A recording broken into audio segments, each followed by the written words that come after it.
Daniel Schnittman es la voz y la opinión. Periodismo judeo-argentino independiente.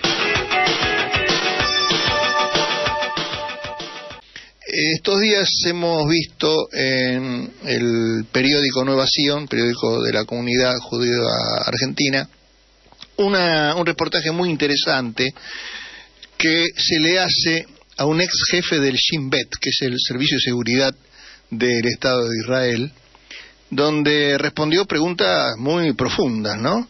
Y la verdad, con una generosidad, una profundidad, una inteligencia muy importante, y creo que esto al público, inclusive al público que no es de la colectividad, le va a interesar mucho, porque se va a dar cuenta cómo dentro del Estado de Israel hay gente que piensa de maneras pero completamente distintas, mucha gente que no piensa como por ejemplo piensa en este momento el gobierno de derecha de Netanyahu.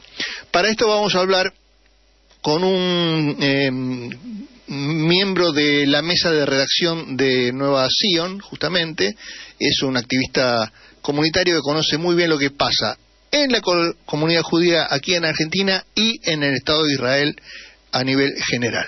Hola, Enrique Greenberg, ¿cómo estás, Quique? Hola, ¿qué tal? Buenas tardes. Bueno, muchas gracias por la posibilidad de poder participar de ustedes en el carácter de haberlo entrevistado a Ami Ayalon para el periódico Nueva Sion. Así es, el nombre de él es Ami... Es Amihai Ayalon y bueno, afectuosamente se lo conoce como Ami. Ajá, perfecto. Los israelíes tienden a cortar sus nombres para hacer más rápido los nombres. Sí, ¿no? Hacen todo rapidito, ¿verdad? Sí, así es. Son expeditivos. Bueno, no ¿qué es lo que... la nota es larga, y por supuesto sí. Nosotros no tenemos demasiado tiempo para leer toda la nota, pero es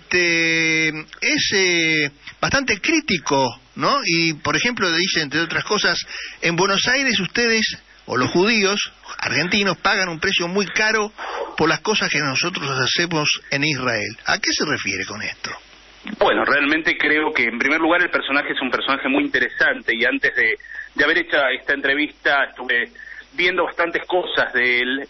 En realidad él lo que está llamando justamente es a que la comunidad judía, organizada o no organizada, los judíos tengan posturas en relación a las decisiones políticas que toma Israel y también las decisiones ideológicas. Creo que muchas veces con el silencio de las comunidades judías del mundo o la diáspora, según ideológicamente como cada uno las quiera definir, creemos que la mejor forma de apoyar a Israel es justamente o no decir nada o salir a defender posturas que tienen que ver con el gobierno, no con una cuestión de Estado. Sí. No, yo no pongo en duda la legitimidad del Estado de Israel, no comparto las políticas de Netanyahu, como tampoco las comparte el entrevistado Ami Ayalon. De hecho, él hizo una película, en realidad creo que él fue uno de los motores fundamentales de la película, lo dice también en la entrevista, que se llama Los Guardianes en español, que la pueden ver en YouTube subtitulada, alguien la subió, donde él habla de que critica un poco el sistema político, o critica bastante, mejor dicho, el sistema político de Israel, hablando que los políticos no saben tomar las decisiones y como que nunca les interesó el tema palestino. Y habla cuestiones de seguridad y estratégicas del Estado de Israel junto a otros 5 jefes que en ese momento estaban vivos del servicio de inteligencia, y es la primera vez que se hace una película. Creo que en el mundo no hay un testimonio de 6 jefes de inteligencia que opinan diferentes políticamente. En este caso Ami Ayalon estuvo asociado al partido laborista, al partido de centro-izquierda, sí, no sabría decirte, vos dijiste centro-izquierda, vamos a tomar tu definición de centro-izquierda. En un momento era de centro-izquierda, ¿verdad? En un momento. Por eso, digamos, de centro, había gente que estuvo en el partido Likud, después que pasaron por distintos partidos, y para él era importante, lo vinieron a él a encarar, porque él quería un poco lanzarse a la política, de hacer documental. Un documental de 6 jefes del Shin Bet hablando. Él dijo que él está de acuerdo, pero que él no va a ser el único que hable, porque la palabra de él tiene valor, pero obviamente si 5 jefes más que están vivos opinan lo mismo, teniendo distintas ideas y participaciones políticas, tenía mucho más fuerza este mensaje. Y hablaron sobre cuestiones estratégicas, cuestiones de definiciones de Israel y también cuestiones políticas que hasta el día de hoy siguen resonando en la sociedad israelí. En un momento del documental, alguien de los 5 entrevistados, no recuerdo quién es, habla, no hacía falta traducir el servicio de inteligencia para traducir del hebreo al hebreo lo que Sharon y Netanyahu decían sobre Rabin, ¿no? Y hasta el día de hoy se están pagando las consecuencias del asesinato de Rabin.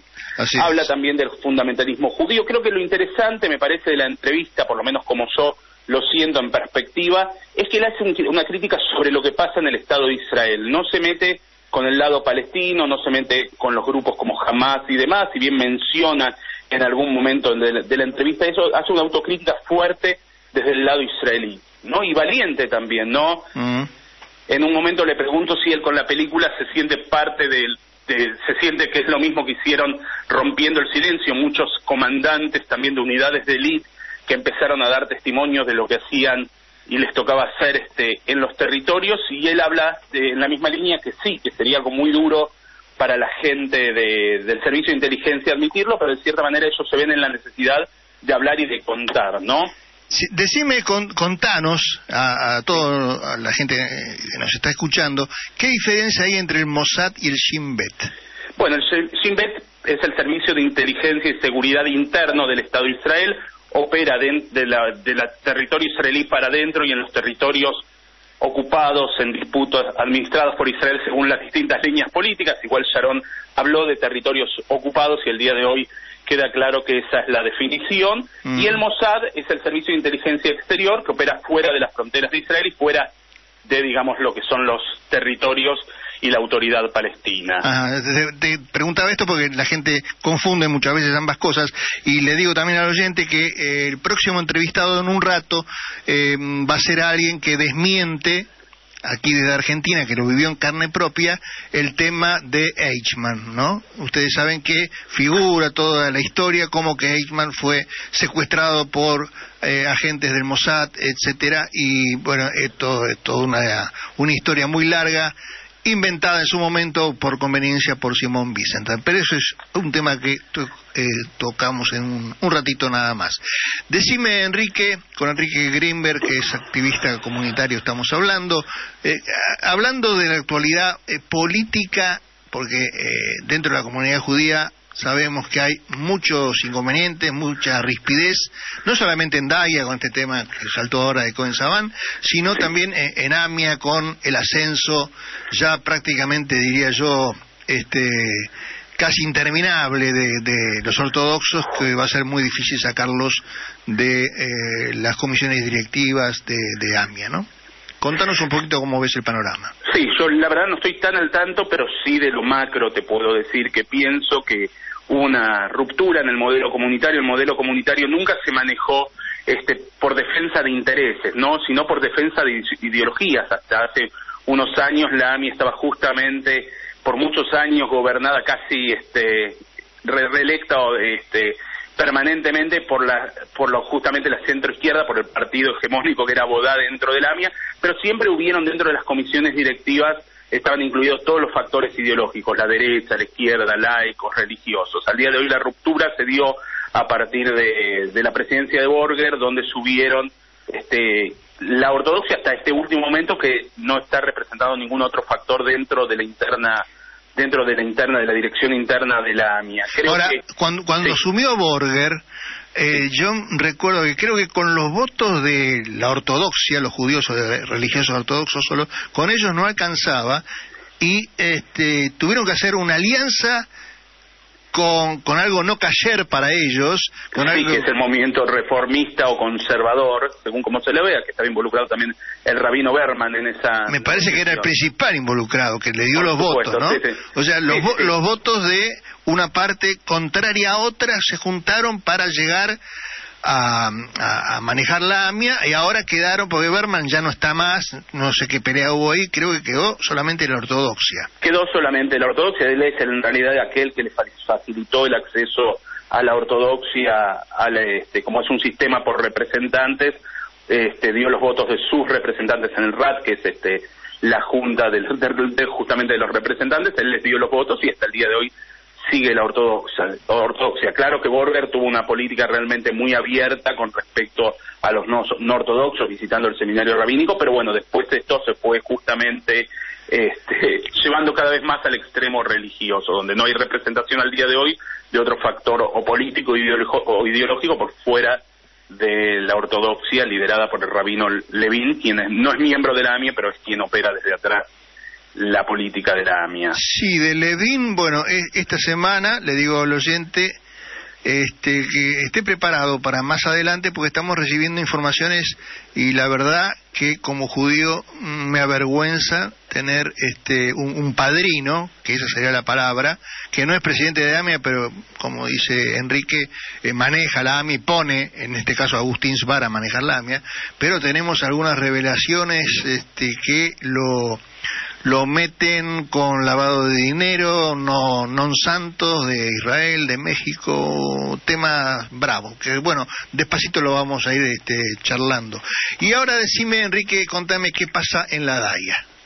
Bueno, de la Daya la verdad no estoy tan al tanto, bueno, después obviamente de la crisis, yo creo que es el peor momento que la comunidad judía, la dirigencia, digamos, el establishment, porque hablar de comunidad judía también es complicado. ¿Quién es la comunidad judía? Sí, yo siempre digo judaísmo oficial para acá. Sí, creo que sí, del establishment judío, que es una representación mínima de la vida judía, sí.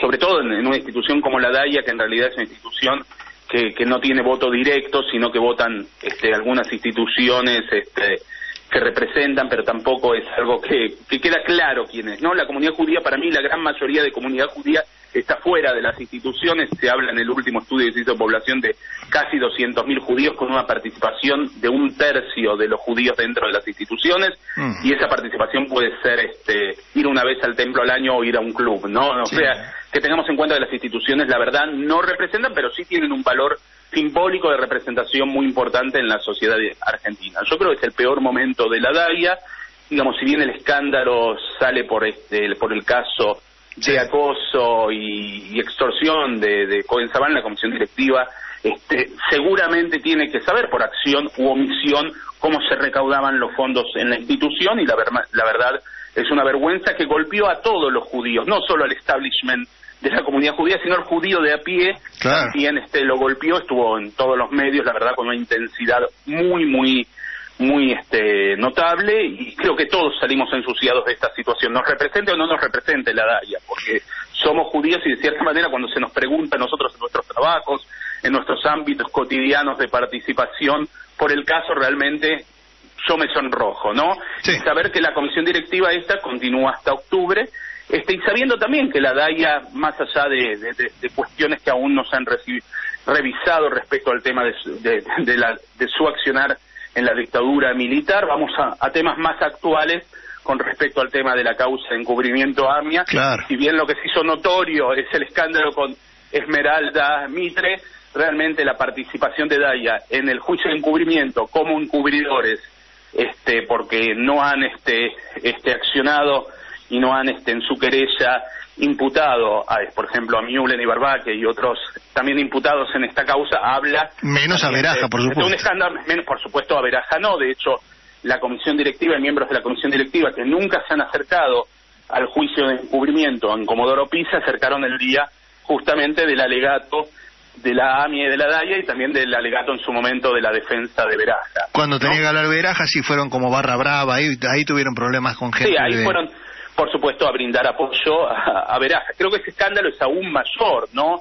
También los silencios con respecto al tema de los manejos que hubo de la causa. Para colmo, estos tipos, Enrique, y audiencia, estos tipos aprovechan el dolor de los familiares, las muertes, el desastre que ha pasado acá con los dos ataques, ¿no? A la embajada y a la AMIA.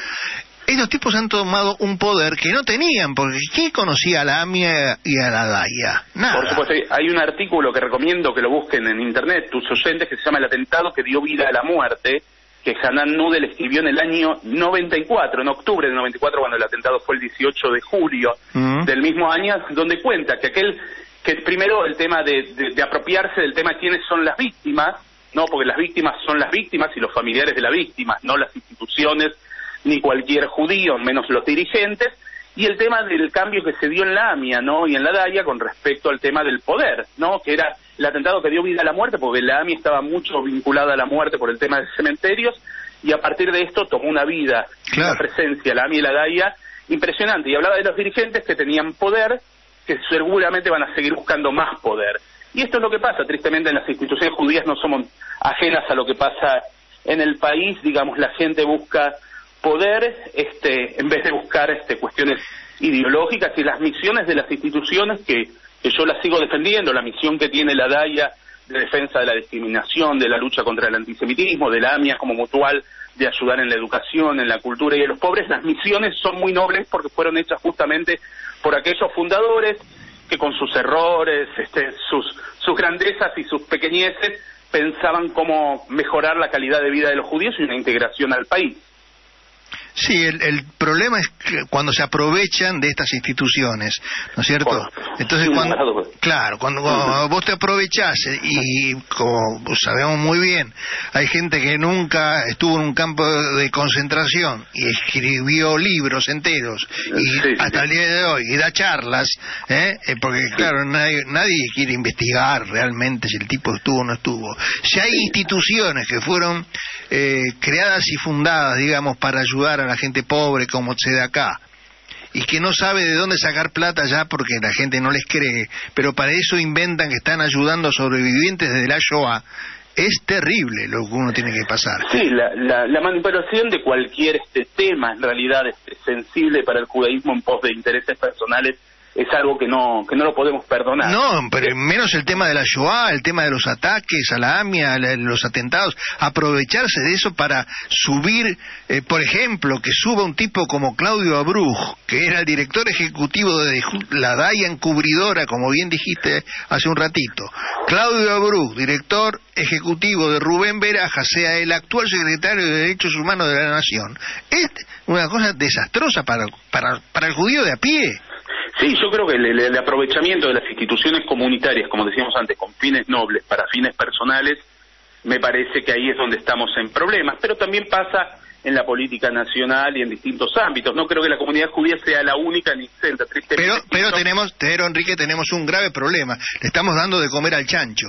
Así es, porque aparte tenemos una visibilidad por el atentado, digamos, si nosotros pensamos la representación que tienen acá los españoles o los italianos con respecto a nosotros, cuando leemos una noticia de la comunidad española o italiana en los periódicos y cuánto leemos de la comunidad judía, vemos la diferencia del peso y la responsabilidad que también tenemos como judíos y como institución. No importa que no seamos una mayoría, porque realmente somos muy poco, acabo de decir 200.000, 250.000. Sí, pero eso lo sabemos nosotros nada más. Claro, por eso, pero digo, el peso que tenemos y la responsabilidad es muy fuerte, y yo creo que en este caso, y que hablábamos de la AMIA, así como tenemos la DAIA y la AMIA que están en contra justamente de la justicia y la verdad a los encubridores, tenemos agrupaciones como Memoria Activa y otros de familiares que realmente nos dan un ejemplo de lucha, claro, de dignidad judía con respecto al tema del atentado, ¿no? Sí, y por suerte también tenemos un periódico como Nueva Sion que sigue con sus fuentes de siempre, de buscar la parte humanista del judío, la parte laica, la parte buscando la verdad, esa sería la frase. Así es, tratando de que alguna otra voz diferente se escuche, y creo que también tenemos un problema en la comunidad judía, que es la apatía a la participación y de dejar estos campos políticos libres para que puedan obrar una minoría en nombre de la mayoría. Casi como lo dice el artículo, separando un poco la entrevista que le hice a Ami Ayalon, sí. El 75% de la población palestina y de la población israelí están de acuerdo con un acuerdo de paz, con una convivencia pacífica, pero tristemente los gobiernos están influenciados o manejados por el 20% o un 25% de las minorías radicales e intransigentes.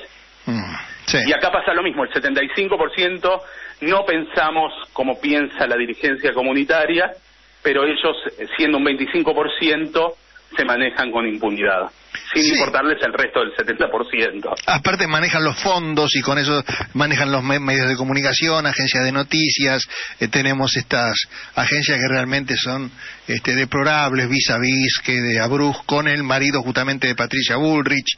Por eso hablaba yo, ¿no? Cuando los paisanos nos metemos en la política grande, sí, podemos meter la pata, acompañar a un gobierno que va y compra lanchas para la lucha antiterrorista y la mete acá para cuidar que no entre marihuana, y cuando va un Waldo Wolf a defender eso, un Lipovetsky, Guillermo Yanco, bueno, ahí es cuando estamos en problemas, ¿no? Sí, el ruido es cuando realmente no dejamos de defender los valores genuinos institucionales y nos metemos en otro lado jugando a los dos juegos, porque uno puede dedicarse a la política nacional, es decir, es lo que yo me quiero dedicar, a hacerlo en el partido que quiere, sí, pero no involucrar a las instituciones ni para subir al poder, ni para seguir manejándolas desde afuera. Claro, el problema es que los que están en este momento, justo en este gobierno de Cambiemos, vienen de instituciones judías. Y con una representación muy fuerte, cada uno de ellos. Ni hablar. Cargos profesionales y políticos también. Sí, ni hablar. Bueno, hay que tenerlos presentes y recordarlos, que sepan que no están solos y que tienen atrás un pueblo judío que los está mirando, que no les va a perdonar nada, porque estamos todos en lo mismo. Queremos que siga el judaísmo judeo argentino y queremos que no nos miren mal, y no queremos más Verajas y Cohen Sabán y toda esta rufla que llegaron fortuitamente al poder porque realmente nunca hubiesen tenido la posibilidad de construir instituciones como las que dirigieron, ¿no? Sí, aparte llegaron ética y moral. Llegaron en momentos en que el país, el Estado argentino también les dio lugar, en la época del menemismo o en esta época también, ¿no? Le abren siempre somos parte del contexto nacional, ¿no? Bueno, seguiremos luchando contra esto. Enrique Grinberg, bueno, es la primera vez que charlamos aquí en público, digamos. Te agradezco muchísimo y bueno, a vos por la atención y gentileza, y bueno, seguirán haciendo. A mí me gusta mucho entrevistar, en realidad más mis entrevistas tienen que ver con el mundo de la cultura israelí, que también son voces muchas veces disidentes que tienen problemas dentro de la sociedad israelí. Tengo varias entrevistas hechas a artistas y me parece que justamente es lindo dar la voz a aquellos que no son mainstream, que no están en el centro de la escena, pero sí que tienen mucho para decir, ¿no? Y seguiremos con eso, con mucho gusto vamos a estar en contacto. Gracias por todo y buena semana. Gusto a vos, gracias, Daniel, un abrazo. Chau, Enrique. AM740. Radio Rebelde. Alta Radio.